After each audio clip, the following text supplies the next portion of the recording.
അതെ മീനെ മീനില്ലേ ഞങ്ങളല്ലേ. അപ്പോൾ പുതിയൊരു വീഡിയോയിലോട്ട് വീണ്ടും സ്വാഗതം. അപ്പോൾ ഇന്നത്തെ വീഡിയോ ഒന്ന് ഞങ്ങളുടെ അമ്പലത്തിലൊരു പായസം കഴിക്കുന്ന പൂജയുണ്ട് കേട്ടോ. അപ്പോൾ അതാ പായസം വയ്ക്കുകയാണ്. അപ്പോൾ അതൊന്ന് വീഡിയോ എടുത്ത് നിങ്ങൾക്ക് എല്ലാവർക്കും കൂടി ഷെയർ ചെയ്യാമെന്ന് വിചാരിച്ചു. ഇതാണ് ഞങ്ങളുടെ തറവാട് അമ്പലം. ഇവിടെ വെച്ചിട്ടാണ് കേട്ടോ ഞങ്ങൾ തറവാട് അമ്പലത്തിലാണ് ഞങ്ങൾ പൂജ കഴിക്കുന്നത്. ഇതിൽ കണ്ടമുത്തൻ എന്ന ദൈവത്തിനാണ് ഞങ്ങൾ പൂജ കഴിക്കാറ്. ഈ ദൈവത്തിന് ഞങ്ങൾ പൂജ കഴിക്കാറില്ല. ഇത് നമ്പൂതിരി വന്നിട്ട് ഇവിടെ പൂജ കഴിക്കാൻ പാടുള്ളൂ കേട്ടോ. അപ്പോൾ രാവിലെ ഏടത്തിയമ്മ ഒരു വകയാണ് പായസം വെച്ച് വഴിപാടായിട്ട് പൂജ കഴിക്കുകയാണ്. അപ്പോൾ രാവിലെ അമ്പലത്തിൽ വന്ന് അവിടേക്ക് വൃത്തിയാക്കിയിട്ട് എല്ലാവിടെയും വിളക്ക് വെക്കുകയാണ് കേട്ടോ. അപ്പോൾ ഞാൻ എല്ലാം നിങ്ങൾക്ക് കാണിച്ചു തരാം. ഇത് ലോകപരമേശ്വരി പ്രതിഷ്ഠയായിട്ടാണ് ഞങ്ങൾ കണക്കാക്കുന്നത്. അത് ദൈവം. ഇത് ബ്രഹ്മരക്ഷസ്, വിഷ്ണു, പിന്നെ നാഗത്താന്മാരൊക്കെ ഉണ്ട്. അപ്പോൾ ഞാൻ ഓരോരോ ദൈവങ്ങളുടെ കാണിച്ചു തരാം. ഇത് നാഗത്താന്മാർ. അപ്പോൾ ഇവിടെ ഞങ്ങൾ എവിടെയൊക്കെ വിളക്ക് വയ്ക്കും. ഇവിടെ ഒന്നും പായസം വെച്ച് പൂജ കഴിക്കില്ല. അത് നമുക്ക് ചെയ്യാൻ പറ്റില്ല. നമ്മൾ കണ്ടമുത്തിൻ്റെ അവിടെ മാത്രമാണ് പായസം വെച്ച് പൂജ കഴിക്കാറ് കേട്ടോ. അപ്പോൾ നമ്മൾ വന്ന് എല്ലാവരും വന്ന് വിളക്കൊക്കെ കത്തിക്കുകയാണ്. നല്ല കാറ്റായിരുന്നു. അപ്പോൾ കാറ്റത്ത് വിളക്ക് കെട്ടുപോകുന്നുണ്ടായിരുന്നു. അപ്പോൾ കെട്ടതൊക്കെ പിന്നെയും വീണ്ടും കത്തിച്ചുകൊണ്ടിരിക്കുന്നുണ്ടായിരുന്നു കേട്ടോ. അപ്പോൾ ഇവിടെയാണ് നമ്മൾ ഈ രണ്ട് ദൈവങ്ങൾക്കാണ് നമ്മൾ പൂജ കഴിക്കുന്നത്. അപ്പോൾ പായസം റെഡിയായിട്ടുണ്ട്. പായസം കൊണ്ടുവന്നു. നമ്മൾ പായസം ഇല വെച്ച് ഇലയിൽ വിളമ്പി പൂജ കഴിക്കുകയാണ്. അതിന് മുന്നേ നമ്മൾ ഗണപതിക്ക് എന്നുള്ള ഒരു ഇതിൽ തേങ്ങ ഉടയ്ക്കും. രണ്ടവിടെയും തേങ്ങ ഉടയ്ക്കാറുണ്ട്. ഇത് കണ്ടമുത്തൻ, അപ്പുറത്ത് യക്ഷി, അങ്ങനെയാണ്. അതാണ് കേട്ടോ, അതല്ലേ അതാണ്. അപ്പോൾ അത് പായസം വെച്ച് ഏടത്തിയമ്മയുടെ മോനാണ്.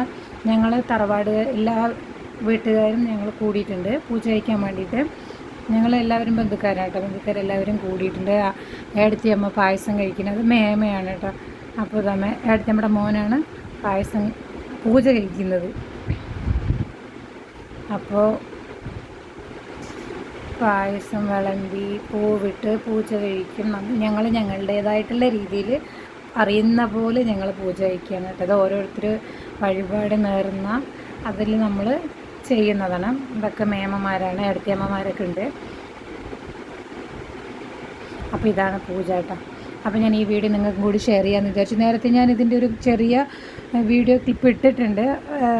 പക്ഷേ ഇങ്ങനെ ഡീറ്റെയിൽ ആയിട്ടൊന്നും വീഡിയോയിൽ കാണിച്ചിട്ടില്ല. അപ്പോൾ ഇന്ന് എടുക്കുമ്പോൾ ഞങ്ങൾ എല്ലാവരും ചെയ്യാറുണ്ട് കേട്ടോ. ഓരോ പ്രാവശ്യമോ എല്ലാവരും ചെയ്യാറുണ്ട്. അപ്പോൾ അതും വലിയ ഏടത്തിയമ്മയാണ്. അത് മൂന്നാമത്തെ ഏടത്തിയമ്മ, അത് രണ്ടാമത്തെ ഏടത്തിയമ്മ, അത് രണ്ട് മേമമാർ. വീട്ടിലുള്ളവർ കുട്ടികളൊക്കെ സ്കൂളിൽ പോയി, അത് കാരണം ആരുമില്ല. അപ്പോൾ നമ്മളിവിടെ പൂജ കഴിച്ചിട്ട് ഇവിടെ കഴിഞ്ഞിട്ട് ഇനി ഇപ്പുറത്തെ യക്ഷീൻ്റെ അവിടെയും നമ്മൾ പൂജ കഴിക്കാറുണ്ട്. ഇവിടെയും പായസം വിളമ്പി തന്നെ പൂജ കഴിക്കാറ് കേട്ടോ. എൻ്റെ വീഡിയോ ആദ്യമായിട്ട് കാണുന്ന ആരെങ്കിലും ഉണ്ടെങ്കിൽ ഞാൻ എല്ലാ വീഡിയോസിനും പറഞ്ഞ പോലെ വീഡിയോ ഇഷ്ടമാവുകയാണെങ്കിൽ ഒന്ന് സപ്പോർട്ട് ചെയ്യാൻ മറക്കല്ലേ. വീഡിയോ സബ്സ്ക്രൈബ് ചെയ്യാനും ലൈക്ക് ചെയ്യാനും കമൻറ്റ് ചെയ്യാനും ചെയ്യുകയും കൂടി ഉണ്ടെങ്കിൽ സന്തോഷം. അത്ര തന്നെ. അപ്പോൾ പൂജ കഴിച്ചു. ഞങ്ങളൊക്കെ പൂജ കഴിച്ച് പ്രാർത്ഥിച്ച് പൂവിടും. എന്നിട്ട് കുറച്ച് നേരം എല്ലാവരും മാറി നിൽക്കും. പിന്നിട്ടാണ് നമ്മൾ പായസം ഇതൊക്കെ മാറ്റുന്നത്. എന്നിട്ട് എല്ലാവർക്കും പങ്കി കൊടുക്കുകയാണ് പതിവ് കേട്ടോ. അപ്പോൾ എല്ലാവർക്കും പൂജ കഴിഞ്ഞു. പായസം എല്ലാവരും കൊടുത്തു. ഞാൻ മോന് കൊടുക്കാൻ വേണ്ടി പായസം കൊടുത്തതാണ്. അപ്പോൾ ഇതൊക്കെയാണ് ഇന്നത്തെ വീഡിയോ. പിന്നെ പുതിയൊരു വീഡിയോ ആയിട്ട് വരുന്നത് വരെ ടാറ്റാ.